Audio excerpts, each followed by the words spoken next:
but I just signed the largest trade deal in history. I think maybe the largest deal in history with Japan. That we are hearing from the big three U.S. car manufacturers, GM, Ford, and Stellantis, which is calling this Japan deal at first glance a bad deal. Detroit's automakers aren't celebrating. Just days after President Trump signed what he called the largest trade deal in history with Japan, major U.S. auto manufacturers made it clear they feel betrayed. The problem isn't the investment. Japan's promised $550 billion injection into the American economy sounds impressive. But behind the headlines is a 15% auto tariff, a rate that's creating deep cracks in one of America's most critical industries. American car makers, they import a lot of cars and car parts fully assembled and manufactured in Canada and Mexico, and they are paying that 25% tariff. Here's the issue. Under the Japan deal, vehicles shipped directly from Japan into the U.S. now face a 15% tariff.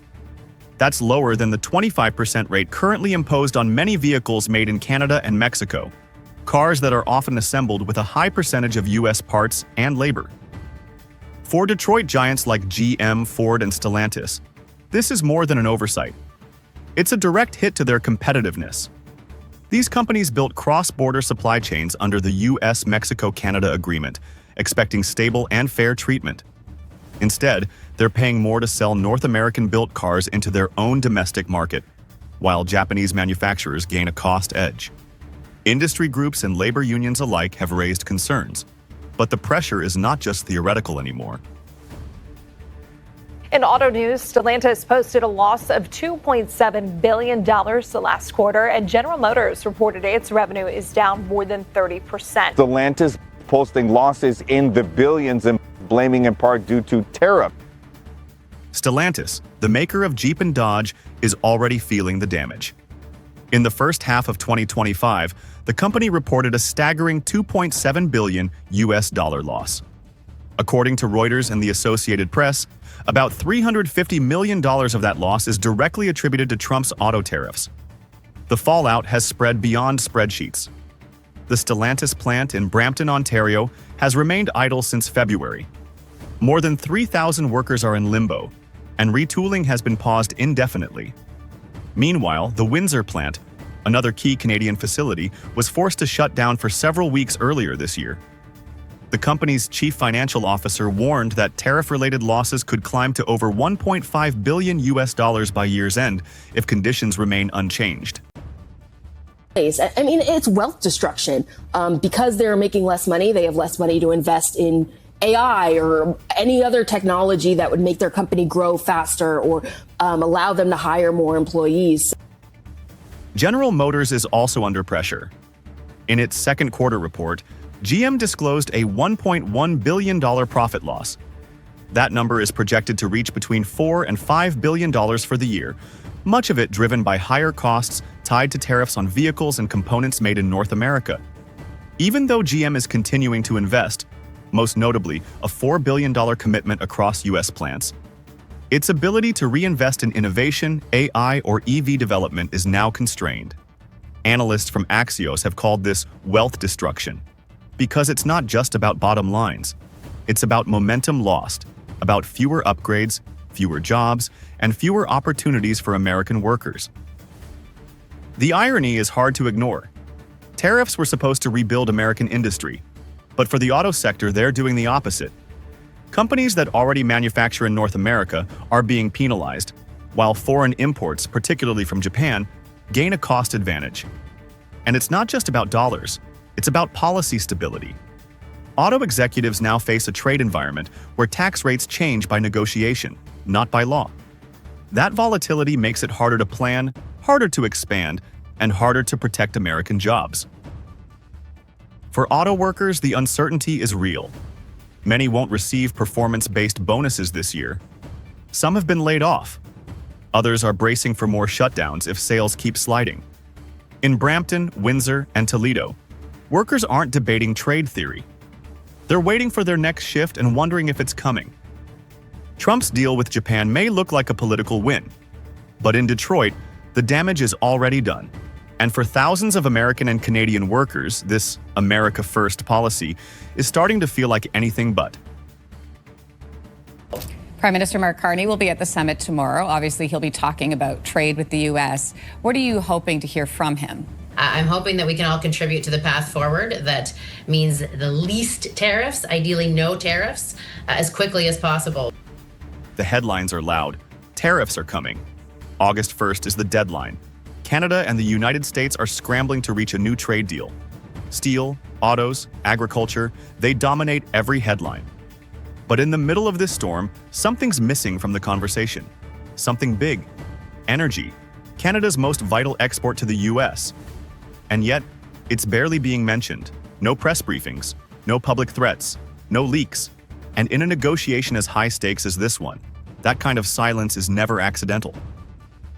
I think Donald Trump is feeling pretty cocky right now, full of himself. Thinks he's got everybody coming to him. I'm going to actually say Canada's imports of softwood lumber or steel or whatever are a national security threat, and I'm going to put more tariffs on. So, as of now, most Canadian goods face a 25% tariff under the Trump administration's 2025 trade directive.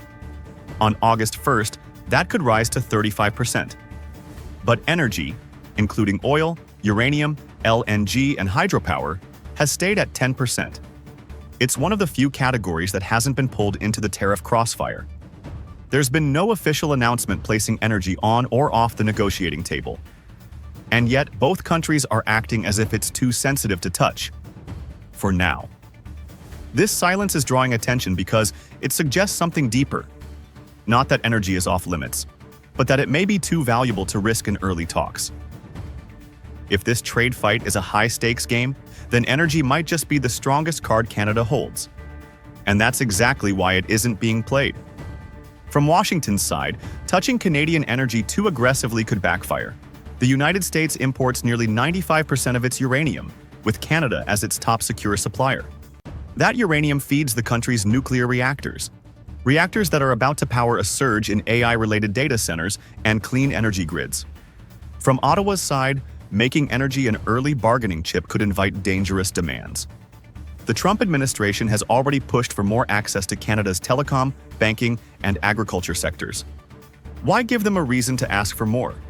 So instead of putting energy on the table, both sides are quietly leaving it just under it.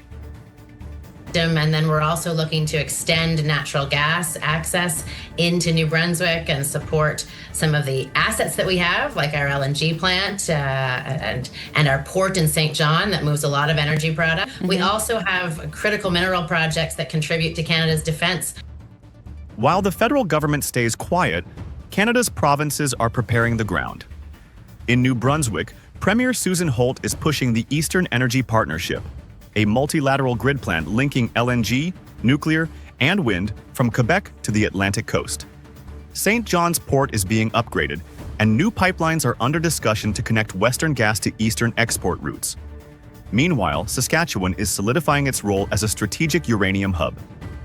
Ontario is focusing on EV supply chains powered by domestic energy sources. None of these moves are explicitly linked to U.S. talks. But taken together, they form a clear pattern. Provinces are ensuring that if energy enters the trade equation, they'll be ready to use it on Canada's terms. Prime Minister Mark Carney is expected to join Canada's premiers this week in Huntsville. The focus will be U.S. trade, and the political stakes couldn't be higher. But barring a breakthrough, it's unlikely the final deal will be free of tariffs. More likely is a partial agreement, one that accepts tariffs on sectors like steel or telecom, while keeping energy untouched. Not as a gift, but as a calculated exchange. And if there's no deal by August 1st, then energy will become even more critical, not in speeches, but in supply chains, export routes, and quiet retaliatory decisions. Because sometimes the most powerful card in a negotiation is the one you never show. MAGA fault line seems to be widening from a fracture into a Grand Canyon-sized chasm after President Trump called the very MAGA supporters who re-elected him stupid and foolish for refusing his demand to back off the Epstein files. Donald Trump is facing something his presidency wasn't built to survive: rejection. Not from his political opponents, but from his base and from America's closest allies. At home, the Epstein controversy has fractured MAGA.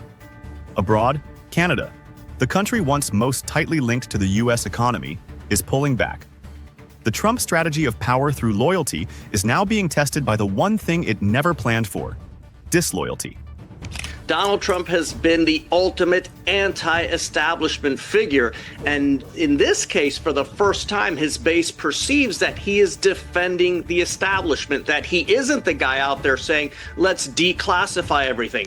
The Epstein case, long dormant in public memory, has erupted again, and this time, it's not Democrats fueling the flames. It's MAGA itself. In recent weeks, prominent figures within the pro-Trump media ecosystem have turned against the president over his refusal to pursue full disclosure of the Epstein files. These are the very influencers who helped build the MAGA identity, and now they're accusing Trump of betrayal. Trump's response was blunt. He dismissed the renewed focus on Epstein as a distraction and told his base to move on. That only made things worse. His most loyal followers are now questioning whether Trump is shielding the very elite power structure he once promised to expose. This isn't just frustration, it's a breakdown in identity. The narrative of draining the swamp was foundational to MAGA. The Epstein list was supposed to be proof of that mission. And now, Trump's unwillingness to act is being seen not as strategy, but as surrender. Inside the White House, several options have reportedly been considered: appointing a special counsel, holding daily briefings, even a press tour by former Florida AG Pam Bondi. None of it happened. Trump believes saying it's over should be enough. But his base doesn't agree. Commentators close to the movement now warn that 10% of the MAGA vote could walk away, a figure that could cost Republicans up to 40 House seats in 2026. There's a reason Trump is stonewalling. He likely knows what's in the redacted sections of the Epstein documents. The fear isn't just political, it may be personal or legal. And that fear is paralyzing his ability to lead the very movement he created. Ontario, where Prime Minister Mark Carney has unveiled a set of measures to protect the Canadian steel industry. The move coming as the steel sector in Canada struggles under the weight of 50% U.S. tariffs. While Trump faces revolt at home, abroad, his trade strategy is pushing allies away. On June 4th, the U.S. imposed a 50% tariff on Canadian steel. Canada's response came in mid-July, when Prime Minister Mark Carney announced sweeping measures to protect the domestic steel industry. These included strict import quotas, a 25% tariff on Chinese-origin steel, and a new procurement rule: Canadian steel for Canadian projects. Ottawa also committed 70 million Canadian dollars for worker retraining, part of a broader plan to shift away from dependence on the U.S. market. The timing was no accident. Trade talks between the U.S. and Canada are ongoing, with Trump threatening a broader 35% tariff on all Canadian imports starting August 1st. Carney's message is clear. Canada will no longer wait passively. The alliance may survive, but not unconditionally. Donald Trump's rise was built on controlling the story. But now, both the MAGA base and U.S. allies are writing their own. In the U.S., the Epstein issue is not going away. In Canada, the trade relationship is being redefined without Washington's lead. This isn't collapse, but it is contraction of trust, control, and credibility. Trump isn't losing to Democrats or foreign adversaries. He's losing ground to the very people who once followed him without question.